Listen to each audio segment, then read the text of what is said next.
vaya incorporando. Cuando queráis. Bueno, yo soy Lourdes García, trabajo... perdón, no me acordaba del micrófono, no tengo costumbre. Soy Lourdes García, trabajo en la Oficina de Prácticas y Empleo de esta universidad, de la Complutense, y bueno, pues soy la responsable del área de comunicación, pero también imparto talleres dentro de nuestro plan UCM de formación para el empleo, que están todos enfocados, como sabéis, en la mejora de vuestra empleabilidad. En esta ocasión, para esta edición del foro, bueno, pues he querido hacer una especie de compendio de una serie de temas que yo creo que son muy importantes para vosotros, porque no solemos trabajar lo que es la identidad, lo que es la identidad dentro de los procesos de búsqueda de empleo. Y es algo imprescindible que, como vais a poder ver, cubre muchos espacios dentro de nuestra candidatura. Lo vamos a trabajar muy por encima, porque tenemos unos minutos por delante, no demasiado tiempo, pero bueno, si luego estáis interesados, pues se trabaja más dentro de los planes de formación, que como sabéis son gratuitos y podéis venir cuando queráis. Pues vamos a empezar con este tema de la identidad profesional y la empleabilidad. Bueno, empezamos por la empleabilidad. ¿Qué es la empleabilidad? Pues es la capacidad que tiene un profesional de conseguir un empleo que esté relacionado con lo que ha estudiado, con lo que se ha preparado y que sea de calidad, ¿vale? Que lo pueda mantener, no solamente que lo consiga, que lo mantenga en el tiempo, pero también que lo vaya mejorando, que pueda ir cambiando, progresando, adaptando su desarrollo profesional a otras posiciones que le sean más interesantes. Vamos a intentar relacionar este concepto con la identidad. Por una parte, la Real Academia define la identidad como esto que os he puesto aquí. Es un conjunto de rasgos que son exclusivamente propios y que nos definen. ¿Frente a qué? Frente a una colectividad, pero para los que también hay que ser consciente, tanto nosotros como la colectividad a la que los vamos a dirigir, a la que los vamos a proyectar, siendo alguien, algo que se busca. Por otra parte, si aterrizamos este concepto en el ámbito de la profesionalidad, ¿vale?, vamos a ver que esa identidad tiene que tener una serie de componentes. Es un conjunto de competencias, es un conjunto de habilidades, pero como vamos a ver ahora, también de intereses que nos van a definir. Muchas veces cuando buscamos trabajo tenemos fallos en esta identificación y por ese motivo no son capaces de llegar a nosotros, porque no se trata solo de que sepamos buscar trabajo, sino también de que el trabajo nos alcance, de que el empleo llegue a nosotros. Como os decía, es algo propio, no hay que copiar la identidad de otras personas, cosa a la que a veces tendemos, ¿no? Pues decís, oye Lourdes, déjame el currículum, un modelo, o déjame un modelo de perfil en LinkedIn. No, tienes que hacer el tuyo, porque es con el tuyo con el que te tienes que identificar, porque es un conjunto de competencias, no es una sola competencia la que ahí vas a incluir. Es algo dinámico, afortunadamente, porque vamos evolucionando. Por tanto, nuestra identidad también va a cambiar a lo largo del tiempo, progresivamente, ¿vale? Y tiene ese componente socializador que os indicaba antes, que es que lo vertemos a los demás. Va a permitir que nos integremos en una sociedad y, por supuesto, también en un grupo de trabajo o en una organización. Porque no se trata solo de que sepamos ser unos buenos profesionales, tenemos que mostrarlo y tenemos que demostrarlo. Y eso lo vamos a hacer con esa identificación. Por tanto, lo que vamos a trabajar hoy es en identificar ese valor profesional que tenemos, ese conjunto de aptitudes, de habilidades que nos van a definir y nos van a identificar hacia los demás. Y lo vamos a trabajar en dos partes. Por una parte vamos a hacer un análisis. Ese análisis es individual. Vamos a ver, lo vamos a ver a continuación. Vamos a trabajar qué competencias, qué valores, qué preferencias, qué intereses, qué logros tengo, cuál es mi rol profesional el que yo quiero desempeñar, qué metas y objetivos quiero alcanzar. Y después, una vez que hemos hecho ese planteamiento individual, lo vamos a llevar a una parte social, que sería la comunicación. Vamos a encontrarnos en muy diferentes situaciones comunicativas, aunque sean todas dentro del entorno profesional, en las que vamos a tener que volcar esa identidad. Identidad que la vamos a ver desde tres ángulos, que vamos a ver ahora, que es la identidad visual, es la identidad a través de la palabra y es la identidad a través del comportamiento, de las conductas sociales que mantenemos con los demás, siempre con un objetivo último, que es la generación de confianza. Vamos a ser más empleables, volvemos al primer concepto, si somos capaces de generar confianza en los interlocutores, que en este caso van a ser las personas que nos van a contratar, y de esta forma nos vamos a poder incorporar con mayor facilidad al mercado. Vamos a empezar con el análisis. que como os recuerdo que es individual. ¿Qué puedo aportar a las organizaciones? Si yo ahora mismo, si tuviéramos un poco más de tiempo, si no al final, si queréis, lo vemos, si yo os voy preguntando una por una, ¿qué crees que puedes aportar a una organización? Tendríamos que hacernos unas cuantas preguntas. Tenemos que poner esa base que luego nos va a permitir comunicarla. Vamos a detectar esas competencias, esas fortalezas, pero también lo que no se nos da bien, o lo que todavía no tenemos completo. Vamos a intentar reconocer áreas que son mejorables y también vamos a observar coincidencias, porque va a haber competencias, habilidades, valores, preferencias que yo tengo, que también las va a tener las organizaciones en las que me quiero incorporar, con lo cual eso me va a ser muy útil para detectar aquellos espacios en los que voy a poder trabajar mejor. Vamos a empezar con las competencias y las habilidades. Pues nos vamos a tener que hacer varias preguntas. La primera, vamos a preguntarnos por lo que sabemos. Nos vamos a centrar en las competencias que están asociadas a los conocimientos, por decirlo de alguna manera, teóricos, y que los vamos a haber recibido tanto en nuestra formación universitaria durante los estudios de grado o de posgrado, y también en otras formaciones complementarias que podemos realizar. Por otra parte, tenemos que identificar otro tipo de competencias o de habilidades que son las que están vinculadas al saber hacer. Son habilidades vinculadas al entorno práctico. Yo sé utilizar esta herramienta, yo conozco y sé manejar estas herramientas informáticas, estos programas, yo sé hablar estos idiomas, yo sé hacer este tipo de proyectos, etcétera, etcétera, etcétera. Luego esas competencias ligadas al saber hacer pueden ser de muy diferentes tipos y tenemos que pararnos a pensar cuáles son. Y por último, estarán esas competencias que van ligadas a las actitudes, al saber ser, que es lo que normalmente llamamos como competencias blandas. Aquí os he puesto algunas, pero hay muchísimas. De hecho, si queréis alguna tabla, pues luego os voy a dejar mi correo, me escribís y os lo puedo mandar. Adaptación, flexibilidad, creatividad, innovación, trabajo en equipo, etcétera, etcétera, etcétera. Y que si observamos las ofertas de trabajo vamos a ver que suelen venir reflejadas y también en las páginas de las empresas. Por otra parte, ¿dónde puedo encontrar yo espacios en los que observe estas competencias de los tres tipos en los que hemos hablado? Pues voy a tener que hacer un repaso por mi vida, pero por mi vida no solamente académica.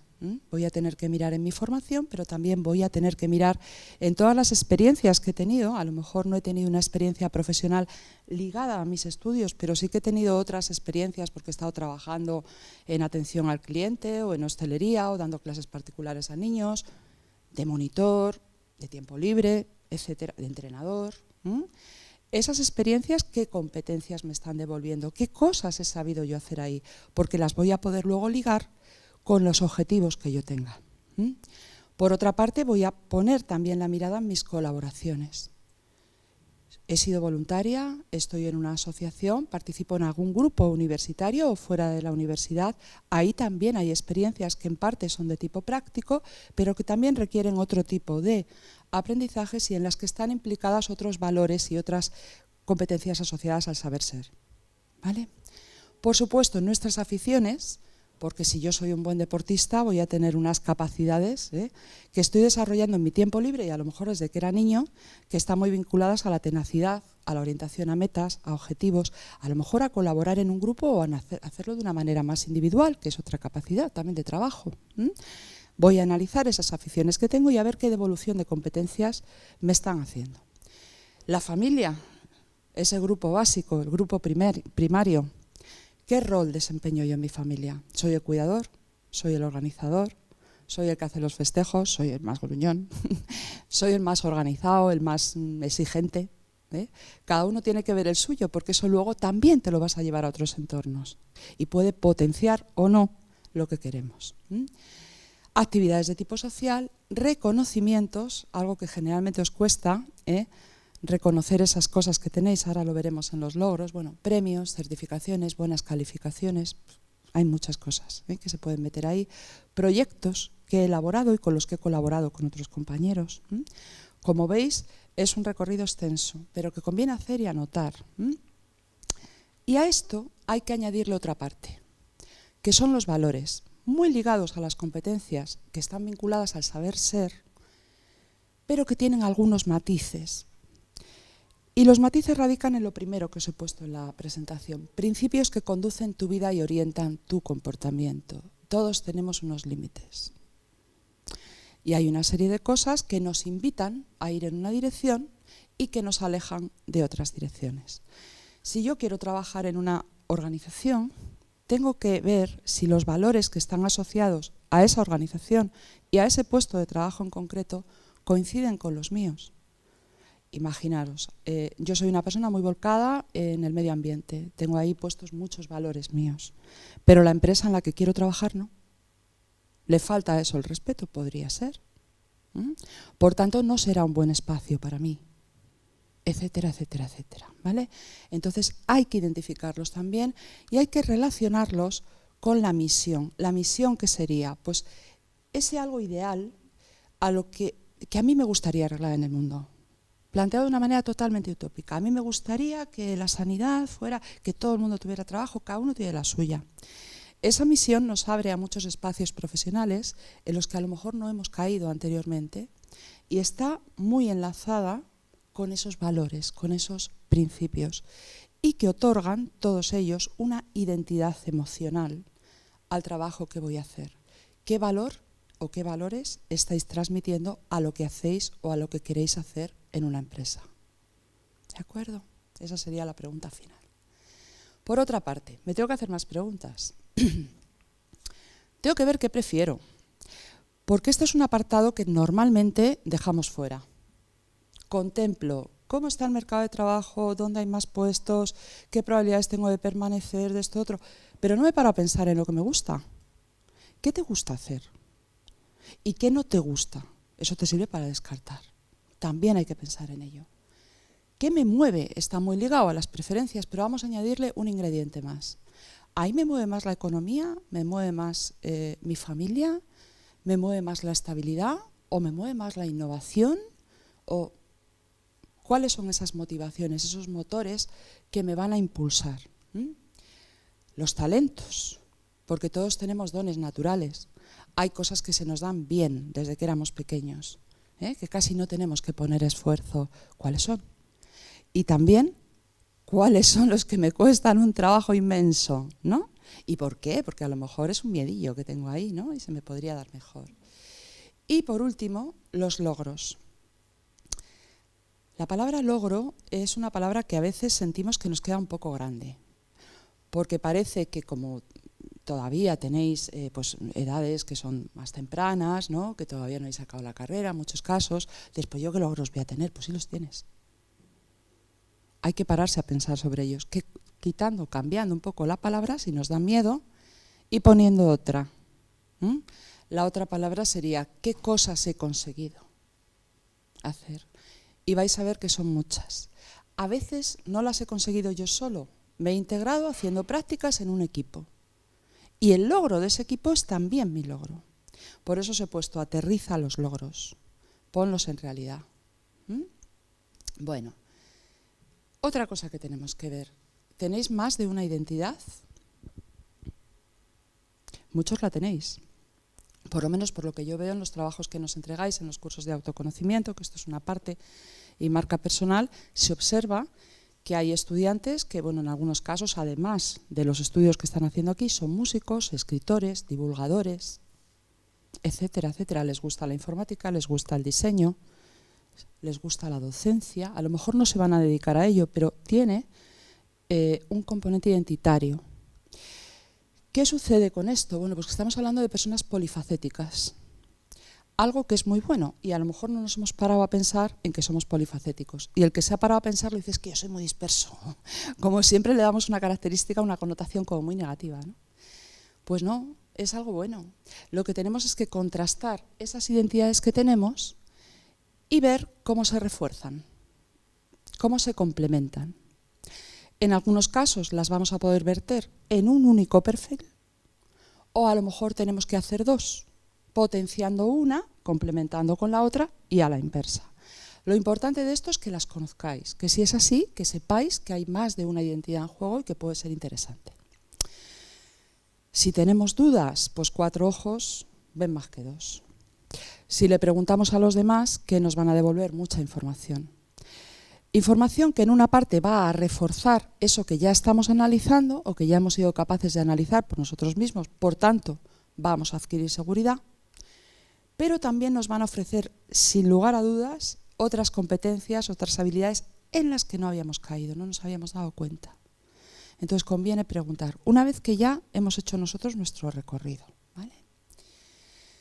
Bueno, otra de las partes que íbamos a ver es el rol profesional. ¿Qué trabajo quieres desempeñar? Porque yo soy graduado en economía, pero ahora resulta pues que no sé cuáles son los puestos de trabajo que puedo ejercer o que tengo que elegir, porque no puedo optar a todo, ¿vale? ¿Qué es lo que quieres? Devolverle al mercado con tu formación y con lo que sabes hacer, ¿vale? Por tanto, ahí vamos a tener que analizar una propuesta de valor. Cuando vayamos a una entrevista o vayamos a ofrecer nuestra candidatura a través de un portal, de un email, de una página web, tenemos que mostrarle a la empresa lo que somos capaces de hacer. ¿De acuerdo? ¿Y por qué eso que tú sabes hacer, eso que tú sabes ser dentro de esa organización, es interesante para ellos? Démosles la vuelta al argumento. Generalmente nos colocamos en una posición como muy demandante, ¿no? Como no sé hacer nada, a ver si me aceptas, ¿no? Me podéis incluir, ya ir aprendiendo. Bueno, todavía no tengo, ¿no? Expresiones de ese tipo que a veces usamos y que muestran carencia, pero no estamos mostrando ese valor, ¿vale? Para todo esto, lo primero que hay que hacer es buscar información. ¿Qué información tengo que buscar?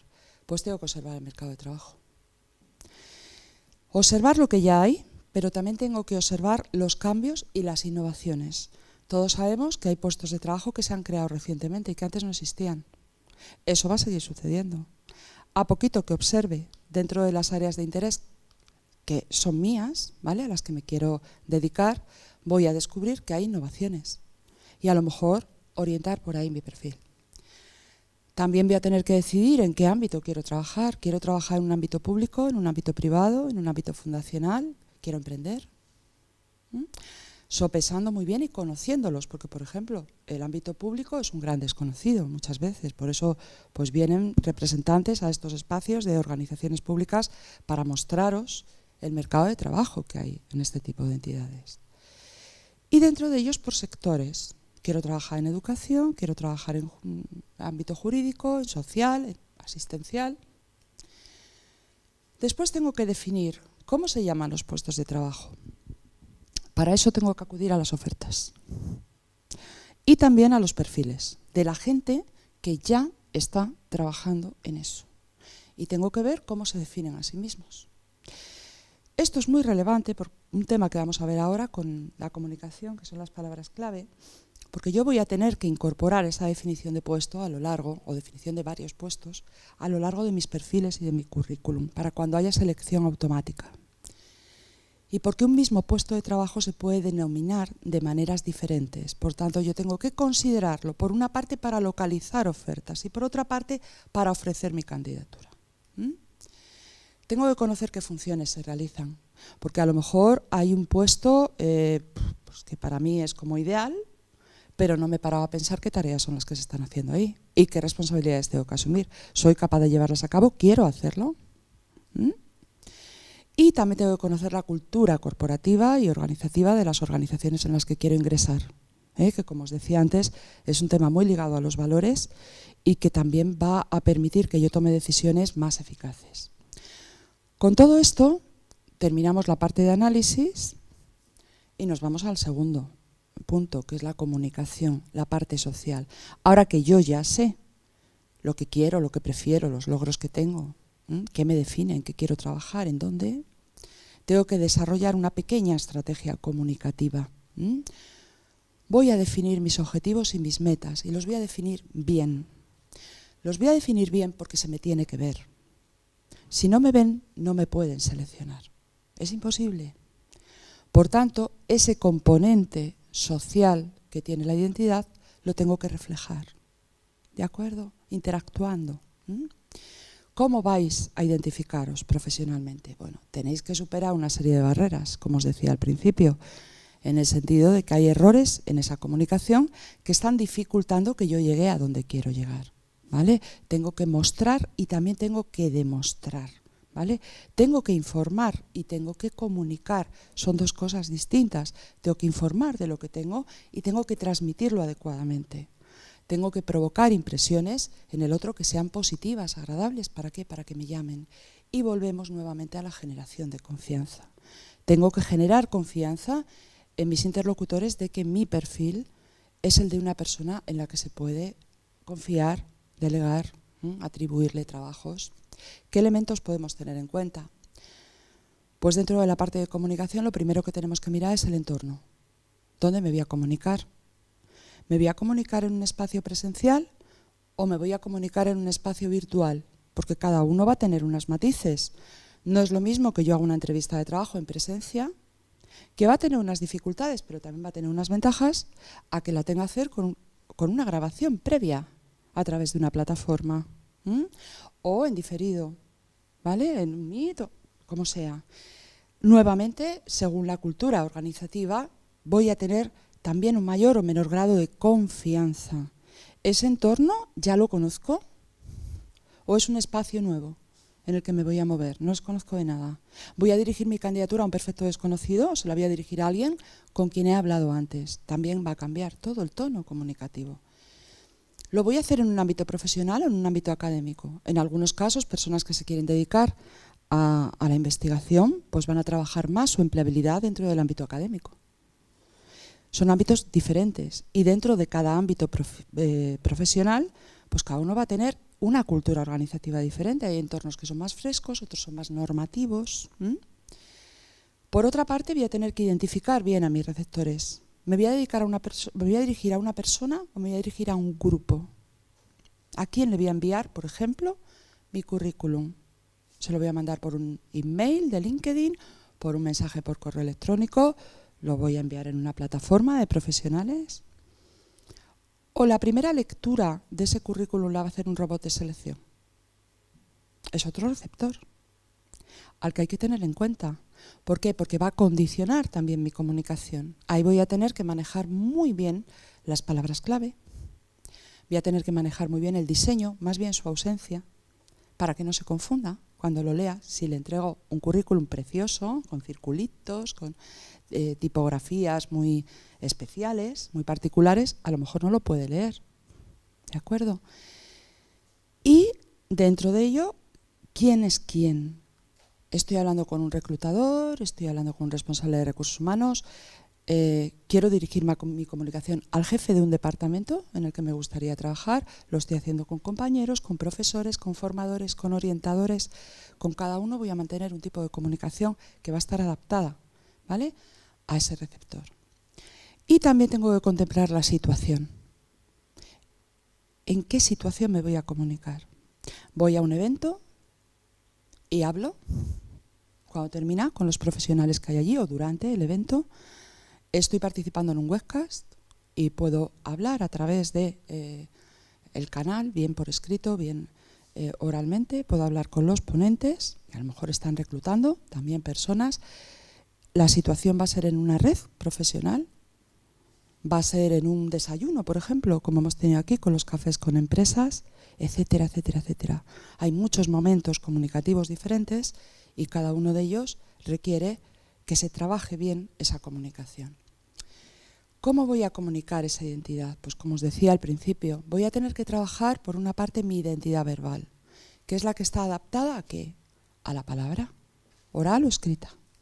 Pero también voy a tener que trabajar mi identidad visual, las imágenes que me están definiendo, que me están identificando y que pueden ser muchas, como vamos a ver ahora, de muchos tipos. Y por último, mis conductas, ¿vale? Cómo me comporto con los demás. Si empezamos por la identidad verbal, no sé cómo vamos de tiempo, bueno, de momento vamos bien. La identidad verbal se puede mantener en muchos espacios, desde elaborar una carta de presentación, elaborar un mensaje por correo electrónico o por el sistema de mensajería que tenga la plataforma en la que lo voy a verter, a través de perfiles, bien en LinkedIn, bien en otro tipo de plataforma, un portal de empleo, la página web de una empresa. Cada una va a tener unas características. En una entrevista, como os decía, a través de la gestión, el establecimiento de nuevos contactos, en tantos y tantos espacios en los que nos podemos desempeñar. El tema es extenso, entonces no podemos entrar a pormenorizar, pero sí he querido un poco hacer alusión a 3 formatos que son comunicativos, que parecen iguales, pero que no lo son. Que son el currículum vitae, los formularios en portales de empleo y en páginas web, y los perfiles en redes profesionales. Los he querido destacar porque efectivamente son diferentes, y dentro de cada uno de ellos también, cada uno tiene su complejidad o tiene sus características, porque a veces pensamos, por ejemplo, que un perfil en una red profesional tipo LinkedIn es idéntico a un currículum, y no lo es. Un perfil es dinámico. El perfil yo lo muevo. ¿Y cómo lo muevo? Porque hablo con otros. Al hacer comentarios, al hacer aportaciones, al entrar en un espacio de mensajería, ya lo estoy moviendo. Pero también lo muevo porque cada vez que yo publico un post, estoy hablando de mí. Estoy identificando competencias. ¿De acuerdo? Porque me permite subir una serie de documentos, gráficos, escritos, proyectos, lo que sea, que en un currículum no puedo. ¿Vale? Por tanto, la forma de comunicar en los 3 es diferente. Y los formularios, pues a veces están limitados porque están muy adaptados a lo que la empresa, la organización que lo ha publicado, que lo ha desarrollado, ha seleccionado. Y ahí también nos podemos encontrar a veces con dificultades a la hora, por ejemplo, de seleccionar funciones, porque nos da un listado, ¿vale? Un menú, y yo tengo que elegir y digo, no encajo ninguno. ¿Y cuál es el que está más cerca del mío? Pues tengo que pararme a pensar, ¿no? Por tanto, cada uno tiene sus características, pero sí hay un denominador común, que no se pueden llevar la contraria. Si yo pongo una información en mi currículum, esa información tiene que estar presente en los otros espacios de la misma manera. No puedo poner en el currículum unas fechas y en el perfil en LinkedIn otras. O no puedo poner en el currículum una experiencia y ocultarla en cualquiera de los otros. ¿Vale? Porque entonces estamos faltando a la veracidad de esa documentación y de esa comunicación que queremos mantener. ¿De acuerdo? Por tanto, hay que cuidar ahí también la información. Otro elemento que tenemos dentro de la identidad verbal es que a veces no nos identificamos como profesionales. Y yo siempre hago mucho hincapié en esto. Nos quedamos anclados en el yo académico. Yo he estudiado en la Complutense, pasan 5 años y en mi perfil en LinkedIn sigo poniendo estudié en la Complutense como titular. Es una identificación académica. Yo ya soy médico, pues ya tendré que poner que soy médico. ¿De acuerdo? Entonces tenéis que hacer ese cambio. Cuando ya sois profesionales, identificaros como profesionales y no como estudiantes o personas pertenecientes a una universidad, porque además la parte académica siempre va a venir en nuestros documentos, porque hay un espacio educativo en el que volcamos donde hemos hecho una carrera y hasta incluso los motivos, la descripción. Este titular profesional del que os hablaba, que está debajo de nuestro nombre en muchos sitios diferentes, en LinkedIn tenéis un titular. Si elaboráis una tarjeta de visita, vais a poner vuestro nombre y vuestro titular profesional. Pero si hacéis un currículum vitae, pues con mucha probabilidad vais a poner vuestro nombre y también a lo mejor un pequeño desarrollo con un titular profesional, etcétera, etcétera, etcétera, ¿vale? Tenéis que cuidarlo. Y tenéis que cuidarlo porque tiene que coincidir con vuestras metas profesionales. Como os decía antes, yo estudié económicas, por ejemplo, ¿vale? Pero es que economía es una carrera que luego permite desempeñar una multitud de puestos que son muy diferentes. Entonces tengo que identificar ese titular. Para identificarlo bien tengo que utilizar palabras clave, ¿vale? Que vamos a ver ahora. Esas palabras clave tienen que estar presentes para poder identificarnos con certeza. Son términos que definen nuestro desempeño. Y son términos muy, muy importantes porque, como os decía antes, se suelen hacer recuperaciones no solamente a través de un bot, sino porque si un reclutador está en LinkedIn y está captando candidatos, va a buscar en su titular. ¿Y va a buscar a través de qué? De palabras clave. ¿De acuerdo? Tenéis que posicionarlas en todas las partes posibles del perfil, no solo en el titular. ¿De acuerdo? Y que sean adecuadas, ¿eh? Si adelantamos un poco más, nos vamos al discurso dentro de la comunicación. ¿Cómo estoy contando, además de esas palabras clave, además de ese titular, de esos formatos, cómo estoy narrando mi competencia, cómo me estoy escribiendo. Me lo pueden pedir, ¿no? O lo puedo ofrecer. Pues lo primero que tenéis que hacer cuando vayáis a elaborar vuestro discurso, que puede ser, por ejemplo, un acerca de en LinkedIn, uno de los apartados que hay, o el resumen del currículum, o en una carta de presentación, yo puedo hacer ese discurso de una manera más narrativa, contando más lo que he hecho en modo historia, o lo puedo hacer de una manera más sintética, modo elevator pitch. No vamos a entrar porque no nos da tiempo, pero preparar siempre bien vuestros argumentos y la forma de elaborar ese discurso. En todos los casos, el tono que siempre sea profesional. Aunque tengamos un grado de confianza mayor, siempre tenemos que volver a la profesionalidad, facilitando la escucha, facilitando la lectura, enlazando bien las ideas, utilizando frases cortas, separando adecuadamente cada cosa en su sitio. En el próximo webcast de networking, que será la semana que viene, que está dentro del espacio del foro, pero ya sin la carpa, trabajaremos elementos del discurso. Y si no, es un seminario que lo tenéis siempre durante todo el año con la OPE, ¿vale? Que os lo damos. Bueno, elementos que además pueden reforzar un poquito más la identidad verbal. Bueno, podemos elaborar un eslogan. ¿Cuántas personas, por ejemplo, en su imagen de cabecera de LinkedIn ponen un eslogan que está asociado a esa misión que veíamos antes, a esos objetivos, a esos valores que yo tengo? Se puede hacer, incluso incluirlo en un texto. Puedo crear matrices de mensajes. ¿Por qué? Porque también me voy a comunicar a través de los posts. Y con eso me estoy identificando en LinkedIn. Puedo ver qué tipo de comunicaciones son las que a mí me pueden interesar. Pero también la voz va a ser un gran reforzador. Cuando yo me esté comunicando con los reclutadores, con las personas, porque esté haciendo contactos, por ejemplo, en un evento, pues puedo potenciar el uso de la voz para alcanzar mejor al otro y, por supuesto, del tono.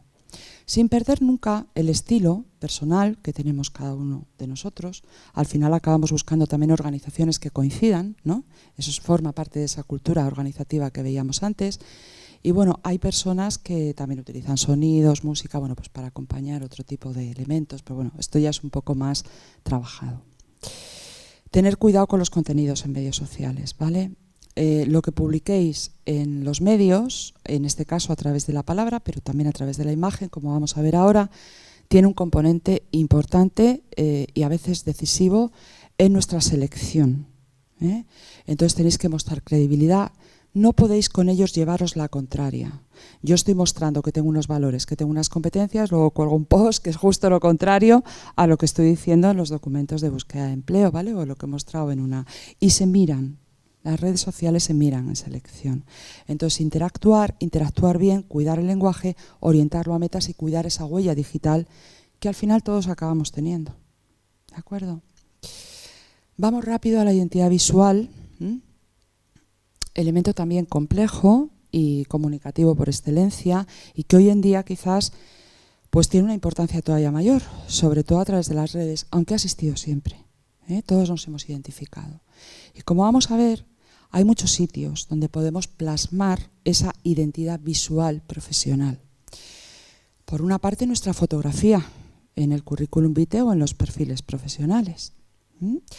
Entrevistas en las que nos van a grabar, incluso a través de las propias plataformas. Los webcasts, reuniones online que tenga con profesionales, a veces formativas, a veces como medio de selección.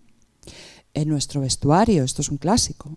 Cuando vamos a una entrevista de trabajo, ¿qué pensamos? ¿Qué me pongo? ¿No? Es como el gran problema. O sea, piensas más en eso que en el contenido que vas a aportar, competencial de otro tipo, porque esto también tiene un componente competencial. La vamos a plasmar en un logotipo. A lo mejor queremos elaborarlo, cada vez hay más gente que lo hace. Y también llevarlo a tarjetas de visita, porque nos podemos elaborar nuestra propia tarjeta profesional. La identidad también va a tener que ver con el diseño del currículum, aunque en algunos momentos es más conveniente entregar un currículum con menos diseño, por lo que hemos mencionado antes de la robótica. Hay otros casos en los que nos puede interesar diferenciarnos a través de ese diseño curricular, ¿vale? Y conviene tener uno bien hecho. A través de los perfiles en Internet.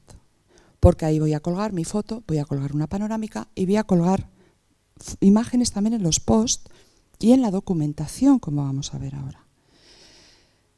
Puedo crearme un blog. Si lo hago, voy a tener que cuidar mi identidad visual.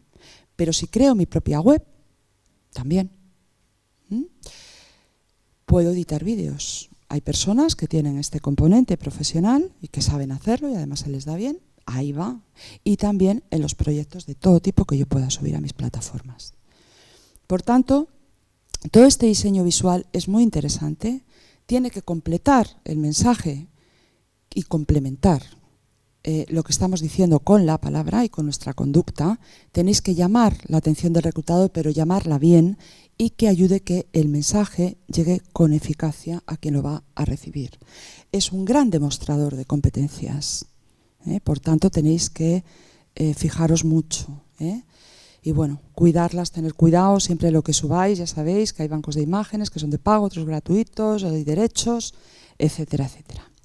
Solo por mencionar el tema de la fotografía personal, porque sé que algunas veces pues os da un poco de quebraderos de cabeza, ¿no? Bueno, la fotografía en el currículum o en un perfil se puede subir o no. Nadie te puede obligar a que la pongas. Por tanto, es una elección personal. Y también es una opinión personal lo que os voy a decir. Bueno, yo siempre he pensado que efectivamente que a lo mejor una fotografía en el currículum pues puede invitar a que haya sesgos en el reclutamiento, ¿no?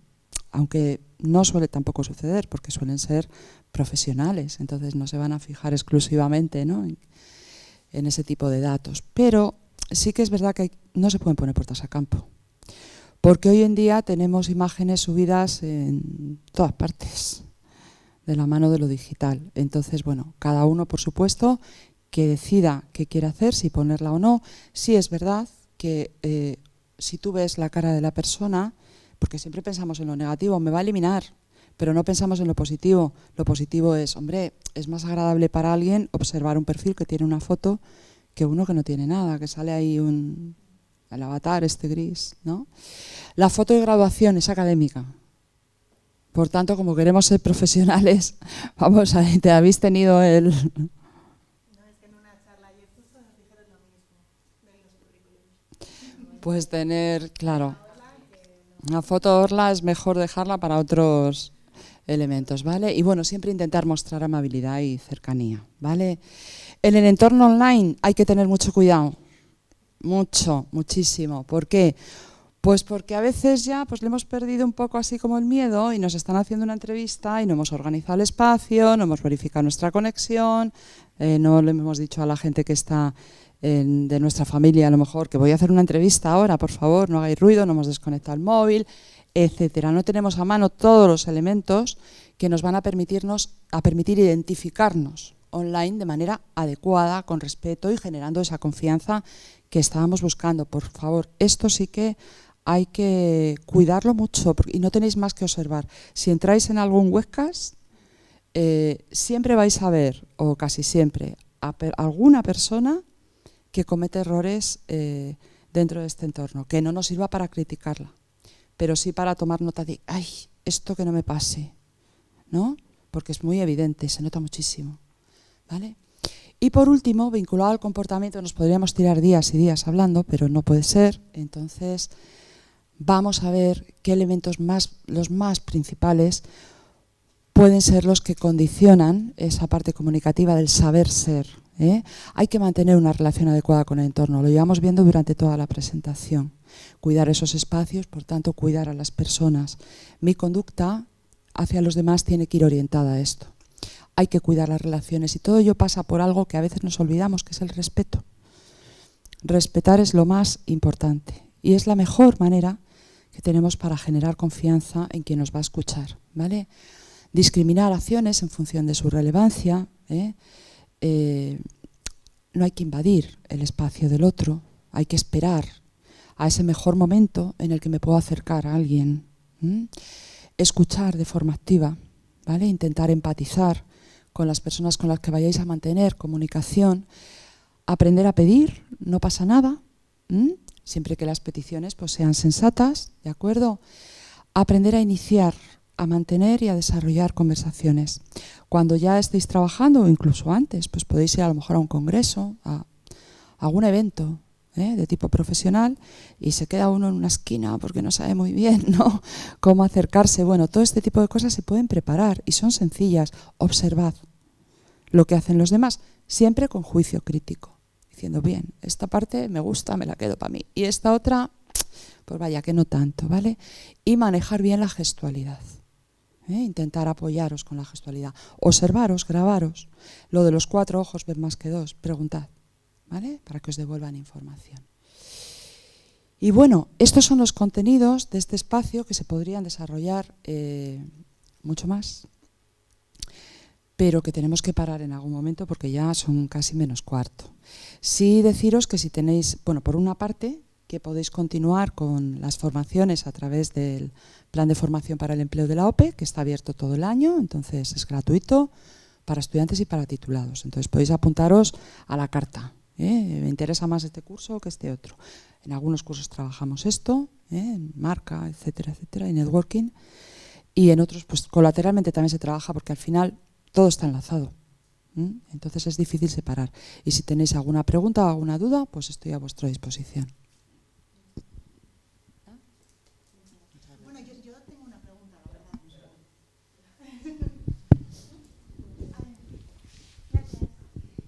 En la parte profesional de identificación profesional que estábamos hablando de LinkedIn y de lo que tenías que poner, había una parte que ponía errores más comunes y hemos pasado muy por encima.